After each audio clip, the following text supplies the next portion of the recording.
What's up, YouTube? This is your girl Samantha Sweets, and welcome back to my channel. As you guys know, I have not just did my opening song like I always do, and the reason for that is this video right here is not going to be a video of my joyful, rambunctious, happy self. This is a very serious video. I used to do crime stories, and I'm bringing them back now. And I am doing, out of respect for the family, I don't feel like you should be all bubbly and, you know, it's natural. So I'm about to tell you guys this story of the late Jessica Chambers. But if you guys are new to my YouTube channel and you would like to subscribe, I am starting to do crime stories more often. So please make sure that you hit that subscription button and ring the bell. And if you like videos like this, give it a thumbs up. Okay, so I did actually do this video last year in February, so it's been almost a year, and I did it, but I combined it with Brittany Drexel. Brittany Drexel was another woman who she actually went missing. Jessica Chambers passed away. Brittany Drexel went missing, and I combined their videos together. I am doing this now. This is just Jessica Chambers and all the events that have occurred. And I will also talk about another woman that passed as well that's involved in the Jessica Chambers case. So let's begin. Jessica Chambers was this beautiful 19-year-old girl. She was, and I'm going to have to keep looking up and down to my notes, but she was born February 2nd, 1995 in Clarksdale, Mississippi, and she died on December 7th, 2014 in Memphis, Tennessee. Okay, Jessica Chambers. How can I even begin? I'm going to be inserting pictures of her as I talk about her and of the events that's going on. She was this beautiful, blonde hair, blue-eyed bombshell. She could light up a room. She was so full of life. She was a cheerleader. She was very popular, and she lived in this small, rinky-dink town. Very small town. Honestly though, I'm looking here and I don't know why okay, I know why. Never mind. Okay, so basically, Jessica Chambers, like I said, she was this amazing, beautiful woman. In November, in early November, she started messing around with the wrong crowd. According to her friends, she was selling drugs, she was smoking weed, she was getting in with the wrong crowd. Like I said, she was involved with this boy named Travis, but he had recently got locked up, and so she had actually stumbled upon meeting Mr. Quinton Tellis. Quinton Tellis was 23, I want to say. I don't want to mess this up. I want to be like 100% sure on everything that I talk about. So let me real quick. Okay, guys. So yes, he was 23. He was in and out of prison. He was a gang member, and he had actually recently just was released from prison. She met him in towards the end, because she only knew him 3 weeks before she died. She met him at the end of November. So pretty much, let me just go ahead and explain. Jessica Chambers was found burned alive on December 8th, 2015, around 8:30 at night. Guys, I can't even describe what emotions and feelings this poor girl must have gone through her final moments of her life. So I'm going to talk about the past, and then I'm going to bring it back so it all enters together. I haven't done a crime story in a while, guys, so I'm a little rusty, but just bear with me. So it was a call was called in, and let me just make sure I have it. 8:07. 8:07, a call had come through, and it was saying that they saw a car being burnt, like it was set on fire. Okay, I can't imagine. Like, people are just thinking like, oh, someone just set this car on fire. They did not know. The paramedics, the police officers did not know what they were about to see. They pulled up to the scene and they tried to extinguish the fires. The car was against, and I'm going to keep including pictures. The car was against this farm gate Basically, that's what you want to say. It was like this farm grate, but on like a steep incline. It was backed up into that. Coming from across the way, a poor girl, they didn't even know what she was, but this woman was on fire still, walking towards the paramedics. She was covered in 93-degree burns. Her body was 95% burnt. Okay. I just can't fathom the thought of what this poor girl went through her final moments. She actually gets to the paramedics. They lay her down. She is shaking uncontrollably as if she's cold. Of course, they put the fire out of her, and she is barely able to talk. Her tongue is completely cinched. Her nose has soot just coming out of it. Her hair is mangled. It's not even this beautiful blonde anymore. The only thing you could barely see is her blue eyes through her charred skin. The paramedics, actually, one of them suffered from PST, I think that's what it's called. And he's never even, what's the word I'm looking for? Gotten over that night. He's still, it has done serious damage to him, one of the paramedics. She was able to say her name is Jessica Chambers. Her voice was very softened, and the more she spoke, the less you could understand her. The paramedics, she was able to say water, like water. I'm not making fun of her at all. I'm just trying to say how the court case explained it. I just can't wrap my head around it. You guys are probably crying to the story as I'm talking about it. A lot of people do not even know the story of this. Some people have heard of it and some people have not, because it turned cold. This is actually a cold case, and it's so sad. So the girl is now, like I said, in the paramedics' arms. The police are there. They're trying to talk to her. They said, "What happened to you?" She said, "Eric set me on fire." She was able to say the word Eric or Derek. That's what they keep on going, but mainly it was Eric. That is what the firefighters heard. That's what the paramedics heard. That is what everyone stated and sat with. Okay. So in this process, this man comes to the scene and he's like staring. He's not talking to nobody. He's just staring. And everyone's wondering like what's going on. And he then disappears into the night. No one knew like who this man was, what happened. We now know who this man is, and I will include it towards the end of the video. So Jessica Chambers her father gets the call that she was set on fire, her car was set on fire, and she's being rushed to Tennessee, the next town over, to the trauma center. She was helicoptered to the trauma center where she was still alive. She wasn't really speaking anymore, but this all happened around 8:07 at night, and she died at 2:30 in the morning in her mother's arms. Her mother rushed to the hospital, and she was all covered. Her face was covered. Everything was, she could see her child was in immensely pain. She held onto her hand, and as a mother, this is all about to break our heart. Her mother told her, "It's okay, baby. It's okay. I will be okay. Your mother will be okay. Your father will be okay. Your sister will be okay. It is okay to let go and be with God."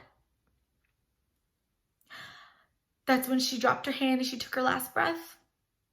That must have been the worst thing. Jessica stayed alive until her mother reached her just so she could say goodbye.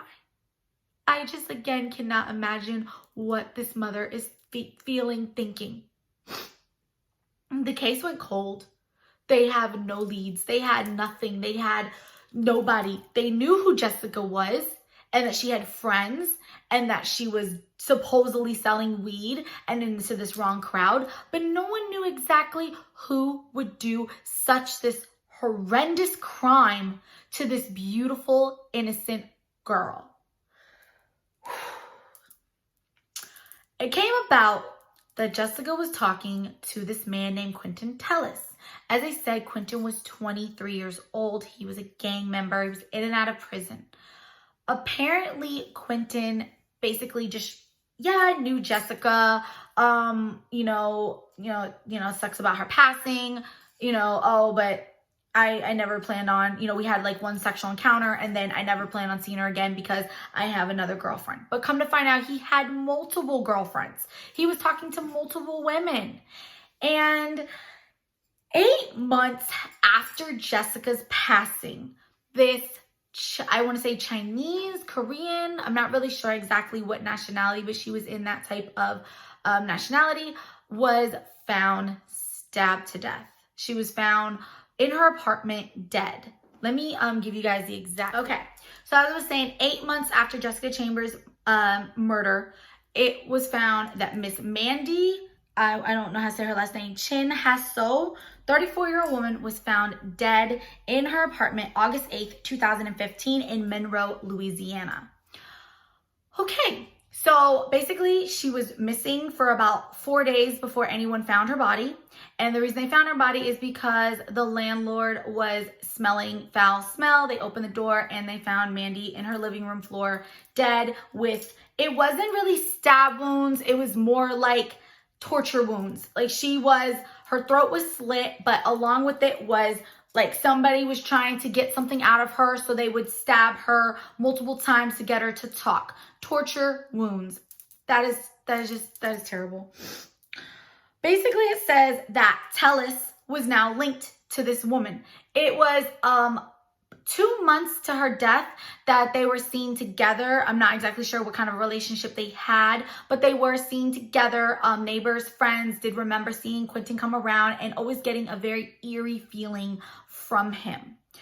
They couldn't link Tellis. I mean, just because he knew the woman, they couldn't really link him. But on August 19th, okay, so 4 days after this woman's passing, Quinton Tellis is seen at an ATM using Mandy's debit card, her credit card.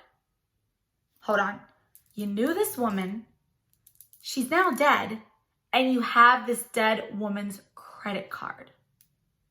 How are you going to talk yourself out of that one? Because I'm going to tell you how he talked himself out of the Jessica one. We're going to go back to that in just a second. But this is how it all equals up.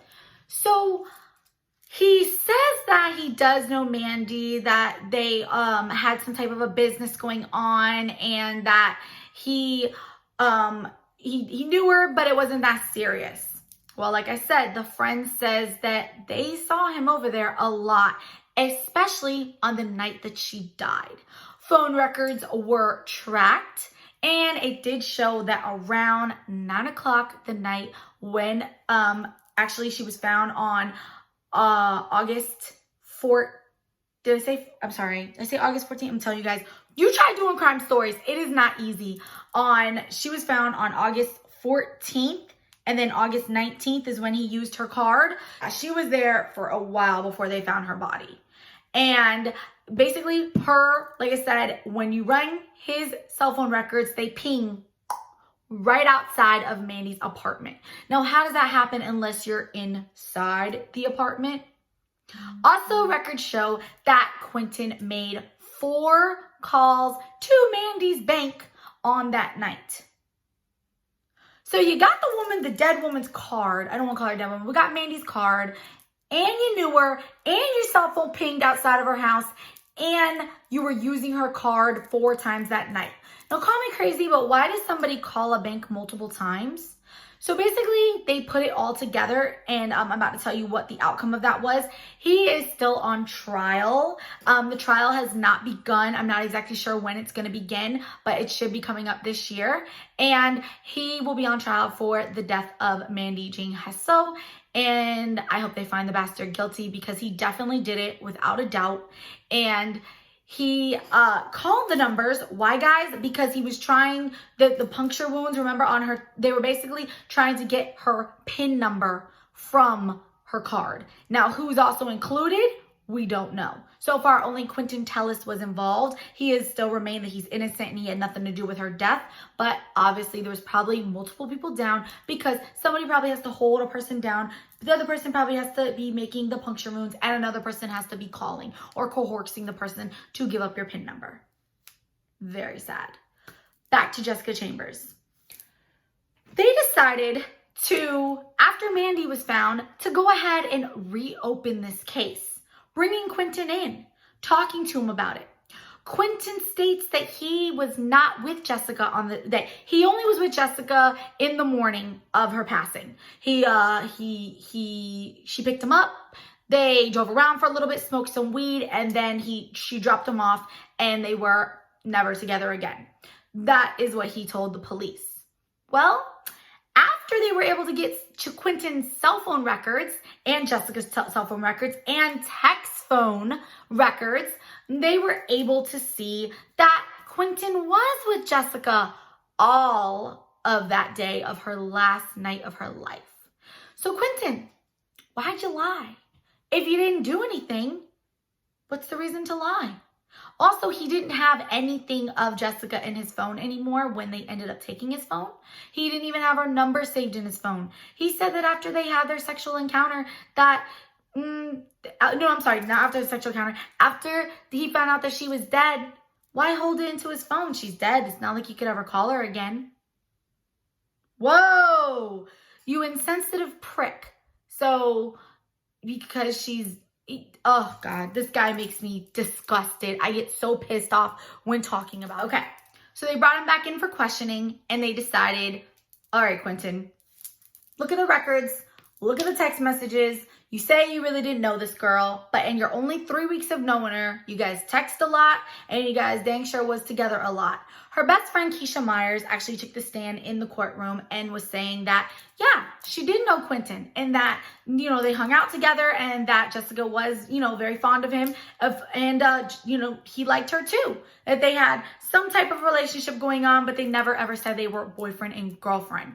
So Quinton decides to go ahead and come clean and be like, I did go with her that night. After he had lied in the first court appearance, because actually there was 2 trials in this, and the first time it was a hung jury, and then they decided a year later to go ahead and do it again, to go ahead and charge him again to see if they could get, a guilty or a not guilty sentence. So this poor girl can finally have justice, so her family can finally have justice. Well, they decided that, okay, we got him now. We know he's lying. So let's go ahead and bring him in and see what more he will say. When bringing Quinton in, they noticed that he had burn marks. And I've seen a lot of YouTubers talk about this in this story for crime stories of YouTubers that do it. And I've never seen or heard a YouTuber talk about the burn marks. And to me, that is very important in this case. Quinton has burn marks on his left buttocks, his left thigh, and part of his forearm. Why does Quinton have burn marks? He told the detectives that he jumped a fire pit and fell into it. Okay, so, Quinton, this woman was found burnt to death, burned. She also, by the way, her throat not only was the car set on fire, but there was flammable fluid thrown all over her body, including down her throat. To me, nobody's going to put flammable down your throat, anything down your throat, bleach, anything, unless you're trying to get rid of some evidence that would be in the throat, the trachea area. Okay, so now let's go back to the timeline of Jessica's final days. On December 3rd, 2014 was the first time Chambers and Tellis texted. It says here that Tellis asks her for sex for the first time, and that is on December 3rd. The text says, "I'm horny." Jessica says, "Oh Lord." Basically she says your mother and father, your mother and your sister are home.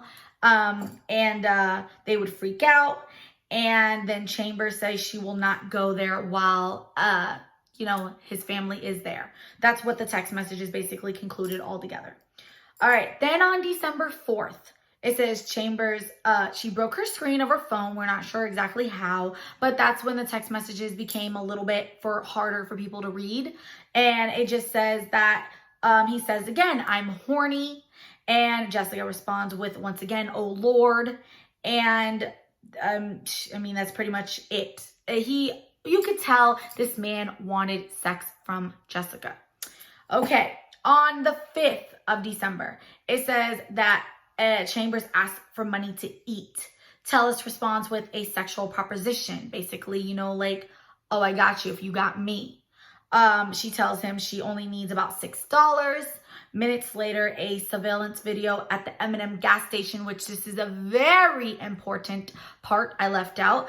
Tellis lives, and I'm going to include a map right here. Tellis lives directly across the street from the M&M gas station, which is the very last photo we have of Jessica Chambers before her death, right before her car is found set on fire. Okay, so he says, then you see on the surveillance video, which again, this is an old camera, so it is a very grainy video, but it shows him walking across the street. I think that's mainly where they met, the M&M gas station, because it was directly across the street and he did not have a car and Jessica did. And so it says you see Chambers' car come into view, which was this black car, and then he walks back to his driveway. So it's probably where he gave her the $6 and then, she was able to go get something to eat. Okay, on December 6th, 12:32 to 10:04 a.m. Tellis is making calls that are bouncing off of a tower in Pope. Pope is the next town over. It's again another small town, and it says which indicates he is either at. I'm sorry. Pope is the town that is right outside of the M&M gas station. Was right on the outside before you get into the interstate, and Pope is that town right there. So it shows that Tellis is either at the M&M gas station or he's at his home, because remember, it's right next to each other. At 8:55 a.m., Tellis is on video at the M&M gas station getting breakfast, wearing a white t-shirt and shoes and dark do-rag and jeans. Remember this evidence because it's going to be important about what he is wearing. At 9:01 to 9:02 a.m., Chambers wakes up and sends a text. The cell phone data shows that she is at home on her Carlsel Road. Tellis at 9:06 a.m., Tellis' mother's white Chevrolet Suburban leaves his house and heads up US 51. Remember now, I'm showing you the map. The gas station is basically on the corner and Tellis' house is across the street on a slant. Okay, so then it says here at 10:08, at 10:04, we were at 9:06. At 10:04, Chambers calls Tellis. The call lasts 69 seconds and hangs up. At 10:08, Chambers is on the camera at the M&M making a purchase. Not exactly sure what she bought, but she bought something from inside of the store. At 10:09 a.m., Tellis texts Chambers, I'm ready. So basically, like he stated, and he did not lie, she went and picked him up and they drove around and smoked weed. Well, at 10:15 to 10:47 a.m., Chambers and Tellis are driving circle on Cortland roads, back roads. That's again, when they're driving around smoking weed. At 10:18 a.m., Chambers calls Keisha Myers. Keisha Myers was her best friend and it was also her birthday. 10:33 a.m., her birthday was the next day. At 10:33 a.m., Chambers calls Myers again. At some point, they pick her up. So now it's all three of them driving around smoking marijuana. And this is at 10:33. At 10:47 a.m., Tellis calls his sister, La Quinta, and calls his sister. Doesn't say what they talk about. He just calls her. At 10:49, Chambers drops Tellis off at the M&M, and she and Myers leaves. So Tellis is now back home, and Jessica and Keisha take off. Now, according to Keisha, they were supposed to go to, was it Nashville, Knoxville? They were supposed to go out of town because it was Keisha's birthday. So they were planning on getting together that night. That was their plan, and that they were going to go out of town. So that was what the plans were supposed to be. Unfortunately, that is not what occurred. At 10:55 a.m., Tellis walks back to the M&M station and has changed his clothes. He is now wearing black shoes, lighter pants, a red shirt, a hat, and a plaid coat. Remember, I said plaid coat. At 11:05 a.m. to 5:29 p.m., Chambers is home. Tellis is texting, "I need you," to which Chamber responds, "What you need?" Some lovin', he replies, and she answers, "Oh Lord, can't." So I'm pretty sure Chambers was, she was saying that she can't because she has her period, but I'm not for sure. They never really did go on that when they were doing the autopsy, and I guess I would not want to know that. So I kind of feel like they should have keened into that. That would have been some good evidence. Okay. At 2:21 p.m. to 4:23 p.m., Chambers' phone is silent. That is when she is home taking a nap, like her mother stated. Remember, this is 2:21 to 4:23. At 4:23 p.m., Tellis calls her and wakes up Chambers. Okay, it basically does not, the call is not long at all. I think maybe, we don't know exactly what was said. Of course, unfortunately, if we did, maybe that would have gotten us more farther into this case. At 3:24 p.m. to 4:15 p.m., records showed Chiquita Jackson, Tellis's then girlfriend in Monroe, Louisiana, is trying to contact him to get him to send her money so she can visit him. At 4:09 p.m., Jackson texts, "I'm trying to come up, call me." That is the text that goes to Tellis's phone. At 4:21 to 5:34 p.m., Tellis's phone is showing him he is at home. At 4:23 to 4:29, Chambers is trying to reach Myers, whose phone is out of minutes. So Keisha's phone actually ran out of minutes, I guess, later on that afternoon, and she's trying to reach Keisha. At 4:32 to 4:36, Chambers tells Tellis via text that she will go get something to eat with him if he'll pay for it. She is still trying to reach Keisha at that time. I kind of wish that she would have just said to hell with Tellis and went and drove to Keisha's house. You know what I mean? This was a very small town. Everybody knew everybody, and people were so close in distance. At 4:59 p.m., a 33-second conversation between Chambers and Tellis. 33-second. Probably I'm on my way. Probably I'm here. We're not exactly sure. At 5:08 to 5:11 p.m., Tellis can be seen on security video walking to the M&M, still wearing the red outfit. He paces around inside and stands outside, but doesn't make a purchase. So I don't know exactly what's going on in his mind. I know that he knows his girlfriend wants to see him, but yet he's trying to have sex with this girl. We don't know exactly what's going on in his head. But when a person paces, it definitely shows that there's something on their mind. Something is bothering them. At 5:12 p.m., Tellis walks south. It now gets dark. That is where the camera footage, unfortunately, gets really hard to see. At 5:20 p.m., Tellis calls Chambers, and it appears from the length of the call, she doesn't answer, but she calls him right back. At 5:24 to 5:30 p.m., security video shows Chambers is at M&M. She talks with someone off screen, picks up a penny. She goes inside, makes a purchase, comes out, and pumps gas. That is the last time that anyone sees Jessica Chambers, when she gets back into her car and her car drives off and goes where? Across the street to Tellis's house. At 5:29, both cameras and phone records show Chambers making a call to Tellis. She pulls out of M&M and heads south down US 51. So that is where, and this is what sucks, is that you can see Chambers' house, but the driveway is a little bit farther out and the camera cannot really catch a really good glimpse of it, especially at dark. But if she's heading this way and her house is this way, most likely she is going in, and like I said, phone records ping right there around Tellis's house.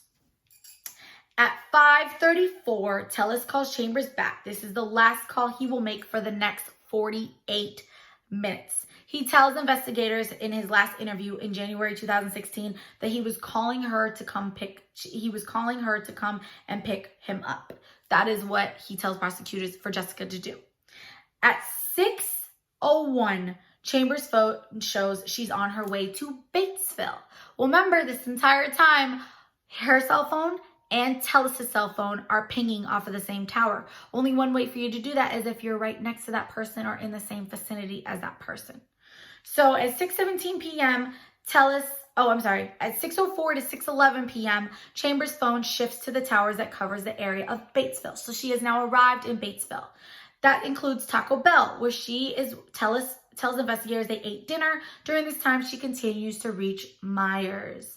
I don't know about you, but when a cell phone's out of minutes, honey, they're just not calling it 1,000 times to make it come back on. But I guess Jessica was hoping Keisha would have realized it, paid the phone, and boom, it would have came back on. So I understand. At 6:17 p.m., Tellis calls his sister. Phone data shows he and Chambers leave the Taco Bell area and head back south. The phone switches towers during the call, and it's the only call or text by Tellis between 5:34 and 7:42 p.m. Hold on one second, guys. Okay. 6:22 to 6:25, Chambers still is trying to reach Myers. At 6:30 p.m., cell site shows Tellis and Chambers arrive back in Cortland. So they're now back on their home phone towers. And it says, well, not home phone, but you know what I mean? They're hometown towers.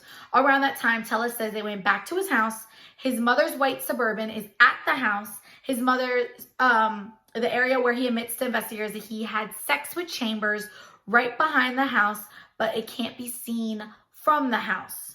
Chambers' phone is also registering her just south of M&M, which is the same area Tellis described. Tellis tells investigators during this time the two were smoking marijuana in Chambers' car. So they weren't having sex that night. They had sex actually, I think it was a week prior. And now, remember, she says she can't. So my assumption is she has her period. But remember, he's still, basically trying to get her to have sex. The time is very important here because it's 6:30 p.m. Okay, and it's saying that now remember, this was confusing to me. There's like this little there's a shed. There's like a shed, and then there's the house, but you have to go up the driveway to be able to see the house. And then there's the side where they say they parked the car, smoked weed, and then once upon a time had sex. Okay. So here's where it gets tricky. Well, here's where everything actually unfolds. At 6:41 p.m., Chambers is still trying to reach Myers. 6:48 p.m., Chambers makes the last call she will ever make to her mother. The call lasts 76 seconds. Her mother says there was no background noise, no music, which she finds unusual, leading her to believe Chambers was with someone. By telling Tellis a mission, he and Chambers are together at this point. So he's not lying. At first he lied about everything, which obviously to me is very suspicious. If you're lying, it shows me you have something to hide. But he now knows he has to come clean. People have caught him on camera, and cell phone towers are pinged. Text messages have equaled them together. It's time to tell the truth. He doesn't tell the whole truth, though. I'm going to put my spin on what I feel happened in this importance of time. So between this 6:49 to 7:26 bracket, which is not that much time. It's time, but it's not even an hour. Neither Tellis nor Chambers are using their phones. They're always on their freaking phones. And remember, she was trying to call Keisha this entire night. During the time between 6:55 and 7:41, 5 women are trying to reach Tellis. He does not answer any of them. One of those is Shakita Jackson, who was supposed to be coming for a visit, and the message read, "Oh, well," meaning like, I tried to come, you're not answering, oh, well. Presumably because he can't get in touch about, the visit, like I just said. Okay, now remember I said 6:49 to 7:26. Now, 6:48, I'm right? 6:48 is the call came through to her mother. Last call. Probably, I don't want to say probably the last, no, I can't even say that because she talked to paramedics, but the last call that Jessica Chambers ever made in her life. 6:49 to 7:26, something drastic happened. Something happened to Jessica because all of a sudden the texts stop. All of a sudden the phone stops. So we know she's not sleeping. Okay, why would she be sleeping? They just got done smoking marijuana. What happened to Jessica? At 7:10 p.m., a vehicle can be seen leaving the Tellis residence. He tells investigators that it is his Uncle Sammy. Well, that was verified that his Uncle Sammy was there, but did not speak to Quinton. At 7:26 p.m., because he was looking for his mother, 7:26 p.m., headlights appear and leave the driveway next to Tellis's house. Remember, the little shed next to Tellis's house is on the side where they had sex once a time before and where they were parked smoking marijuana. So what car other than Jessica's would be leaving that area and leave the driveway, the area where he and Chambers were, according to the earlier timeline?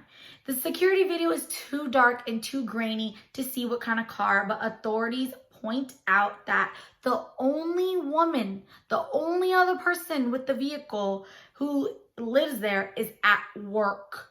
Okay, and Tellis' sister is inside the store. So Uncle Sammy went there to talk to the mother. The mother was at work.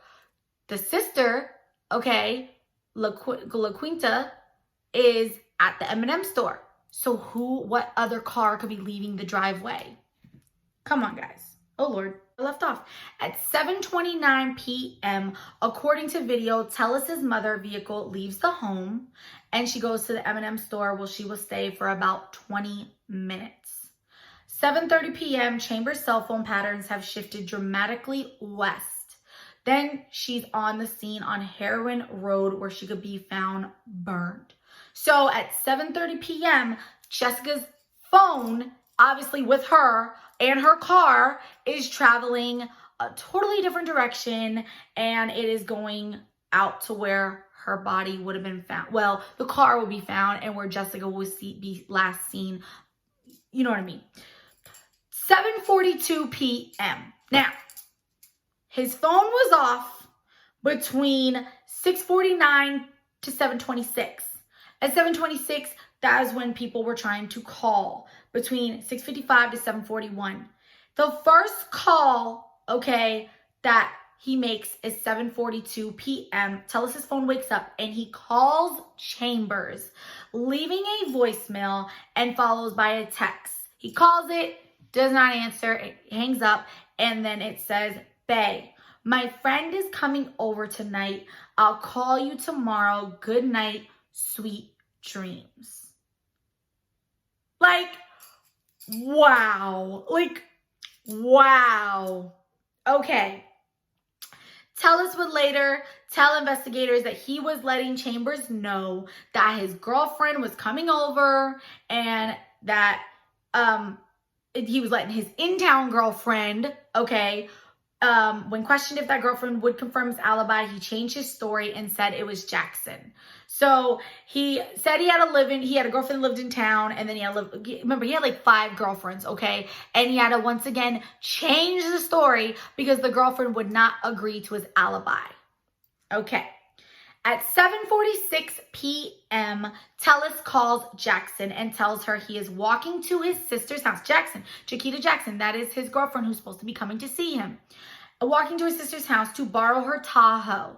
Investigators point out that there is a cut-through trail that leads from where Chambers was found on Heroin Road to the subdivision where Tellis' sister lives. Chambers' keys were found later in a yard along the route. So we don't know for sure if Tellis drops the keys or throws the keys, but is found along the route that Tellis went to go to his sister's house. To me, you just can't be that damn coincidental. You know what I mean? Okay. Then it says here that Tellis' cell phone data shows no communication to ask his sister if he can use her car. Never even called to ask. Which investigators said he only borrowed the car once before when he took it to wash for her. At 7:46 to 8 p.m., Tellis' phone is silent again. There's nothing coming in, nothing going out. 7:52 p.m. Oh, I'm sorry. Whoa, we almost just missed key evidence here. 7:50 to 7:52, a vehicle can be seen on M&M's security video pulling into Tellis' driveway to a storage shed. Okay, it remains there for 1 minute and 42 seconds. Tellis tell FBI agents in an early video that he keeps a 5-gallon gas can in that shed. Neither a driver nor a tag can be seen due to it being so dark and the video being so grainy. At 7:52 p.m., the vehicle leaves the driveway. At 8 p.m., a vehicle matching the description of Tellis' sister's SUV can be seen on M&M video heading towards Batesville at a high speed. I'm talking high speed. Tellis tells investigators in a later interview that it could have been him going to get a green dot card to send Jackson so she could come for a visit. He had to go get a green dot card to give her, I guess, the code or whatever. At 8:04 p.m., Chambers' phone, last communications ever with a cell tower at 8:04 p.m. Why was that the last call, guys? Do you guys know why that was the last anything to happen to her cell phone? That is because the car was on fire and that her cell phone got so hot it melted to where it completely shut off. At 8:07 p.m., phone call was made to 911 by LaTroy Rudd and Glenn Williams, who saw the car and called it in. So 8:04 was when the phone got too hot. At 8:07, that's when they found the car. They found the car. We don't exactly know when the car was set on fire because we don't know exactly what engaged it, if there was a lighter, if there was something thrown in it. We don't know that. We will never know that because of how incinerated the car was. And I will include a picture right here. Well, here. At 8:09 p.m., responders arrive on the scene where Chambers is found burned beyond recognition and her car is set on fire. So remember, the car is backed up into this steep embankment. The fence is there. She is coming from across the opposite direction. Only thing on her is her underwear. There is nothing else on her body. At 8:15 to 8:23, cell phone data confirms Tellis' story that he is going to the Piggly Wiggly and finally to Fred's to buy the cash card. He calls Jackson during this time. Investigators say he called Jackson 5 times between 8 p.m. and 8:23, though those calls never, though he never makes calls to her between 4:25 and 7:46. So he said that during the time that supposedly that when he was making calls that he was not.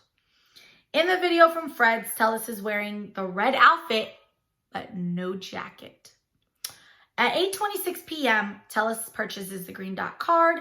8:57 p.m., Tellis shows back on camera at the M&M gas station, where he has on white shoes, jeans, a white shirt, and a new lighter colored jacket. So remember, guys, it is freezing. Okay, this time of the year, it is December, it is cold, and Jessica's last outfit she had on was some pajama pants and a black hoodie sweatshirt. That is what she was last seen in. So it is cold. It's known to be cold. Okay. Investigators asked him why he changed his clothes. He told investigators he took a bath before he changed his clothes. I kind of wish, and they never talked about this, where's the plaid jacket? Where is it? Could have been because it caught on fire. Could have been because you got lighter fluid on it before you threw it on Jessica in her car. No one really asked where the jacket was. Okay.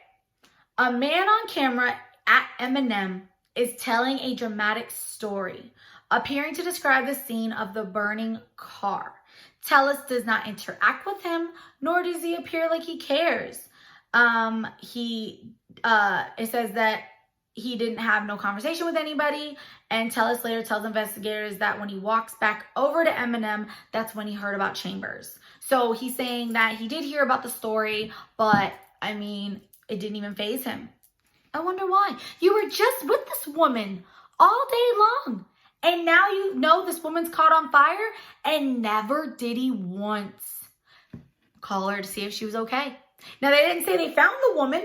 They didn't. All they said was they found this car set on fire. Okay, but you never ever called to see, are you okay? Da da da da da. Prosecutors note, oh, I'm sorry. So the man did say it was Jessica Chambers. Remember, this is a small area, so they probably know everybody that knows everybody. So they already knew that it was Jessica Chambers, and she did say at the site her name was Jessica Chambers, but the paramedic recognized her and knew it was Jessica Chambers.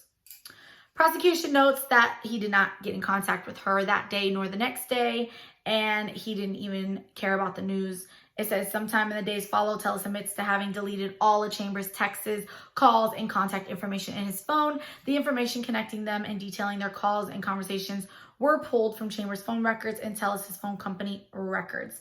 At 9:35 p.m., Jackson receives the money from the green dot card. It is unclear when Tellis actually gave her the card information. We don't have that.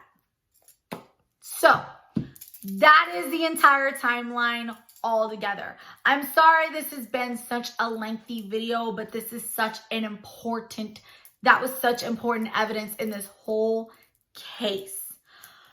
The worst thing about it is that Quinton's name is not Eric or Derek.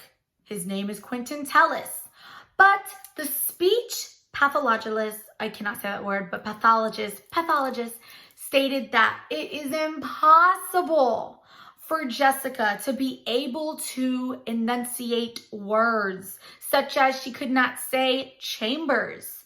So if Eric or Derek, and they said to stick your tongue out so you guys can do it with me and try to say it.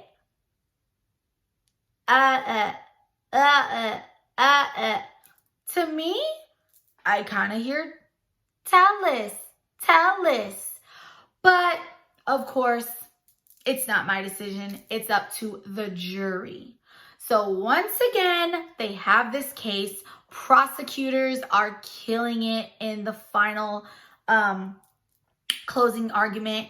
The defense is coming back. They're trying to hit hard, saying, you know, Eric or Derek is the person that killed this poor woman, not Quinton Tellis. It is a known fact that Quinton's DNA was found on Jessica's keys, but so were 5 other unidentified males. Jessica, her bra was actually found in the car, and it had a little bit of lighter fluid on it, but not much. So what do I feel happened to Jessica in those critical hours of I'm sorry guys, let me just real quick, because I try to be on with everything, on the key hours of 6:49 and 7:26 after that last phone call to her mother at 6:48. Here's what I feel happened. I feel Jessica was raped or molested in somehow. I feel Quinton took advantage of her. I feel like something broke out, and I feel that in process, maybe trying to shut her up. Maybe she was trying to scream, or maybe it was rough sex. He strangled her and she became unconscious. Him thinking that she was dead, he decided to dispose of her body, knowing that they had either kissed or he had possibly put his private area down her throat. He had to put the lighter fluid down her throat to destroy any type of evidence. But Quinton, Jessica was not dead. Clearly she was not dead because she walked on fire away from her own car. I cannot imagine again what this woman was feeling. I pray to God she felt no pain. The paramedics did state in their statements that she did not seem to be in pain. She did not say she was in pain. She did not say she was hurting. She basically said the word "wa," like water, and she said that she was set on fire, and she said Eric or Derek did this to me. She only knew Quinton for only 3 weeks. So who's to say that he even told her his name was Quinton? Maybe he said his name was Eric or Derek. He had 5 other girlfriends. Why would you give your name knowing that you had 5 other girlfriends? So this case is so frustrating, and the outcome is even more devastating. The jury deliberated. It took them 12 hours, and it was 6 innocent, 6 found not guilty, 6 found guilty. You can't do that. It has to be all unanimous. Once again, a hung jury. I'm appalled. Let me go. Let me be it. And remember, these jurors are nobody in this town. They are from towns miles away. They don't even know these people. The problem is the paramedics and the police heard her say Eric or Derek. And also, and I hate to bring it up because it is such a, to our society, it's one of the biggest things, the black on white crime, the white on black crime. Jessica is a white woman and Quinton is a black male. So you have the white siding with the white and you have the black siding with the black. It's kind of weird also that the defense is black and the prosecutors are white. That's not really important, but to me, I thought that that was kind of, One last important detail that I actually just stumbled upon last night. His sister, LaQuinta, whatever her name is, has a Eric tattoo on her hand. She got it years before Jessica even died, before she even knew Jessica, because she said it was an old boyfriend of hers. That old boyfriend wasn't, I guess, even in the picture anymore. He couldn't even been possibly involved in this, is what they're stating. But I just think that's a little suspicious that she has the Eric tattoo. That is weird. And then one more thing that I said I was going to talk about and bring it back at the end, the man. The man that was standing there, that was looking around when the paramedics were checking out Jessica and the car was being on fire. Everybody was wondering, who is this man? Come to find out, and I don't even remember his name, but come to find out that he was a man who was looking for his wife and the car, because it was so on fire that it turned her car from black to white. He thought it was his wife's car or something like that. That's what come to find out, that's who the man was, and he had no involvement in the case. Remember, guys, this happened in 2015. We are in 2020. For 5 years. Oh, I'm sorry. Was it 2014? I'm so sorry. 2014. Sorry, 2014. 2015 is when Mandy passed away. So again, this is going on 6 years that this poor girl died this horrendous, brutal, tragic, okay, immoral death. Who sets a person on fire? Who? I remember hearing of this story too. I was going through rough patches in 2014, and I was actually going through a very bad breakup. And I remember hearing of the story, and it was right before Christmas. And I was like, holy shit. I'm over here boo-hoo crying over this man, and this poor woman's family, girl's family, just lost their daughter in the most horrendous, horrific way. Yeah, horrific. That's the word. So immediately I was like, bah, that's not even important. My heart and prayers go out to this woman and her family. So is this case ever going to be solved? Is Jessica ever going to get justice? Mandy's trial, like I said, is to begin sometime this year. I will try to find out the information for you guys. But I pray to God that Quinton gets what he deserves. Matter of fact, just throw him in the cell and throw lighter fluid on him. Yeah, that was very inhumane for me to say, but what he did to Jessica was worse. And guys, I want to hear it. I want to hear it in the comments below what you feel. Do you feel he's innocent, or do you feel he's guilty?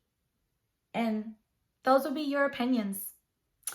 All right, guys, I will see you on the next video. And I had to talk about this story because it is not talked about much. It's not a huge, I mean, yes, she made it to People magazine, but I feel a lot of people have forgotten this beautiful girl and what her last moments on earth were like. All right, guys, see you next time.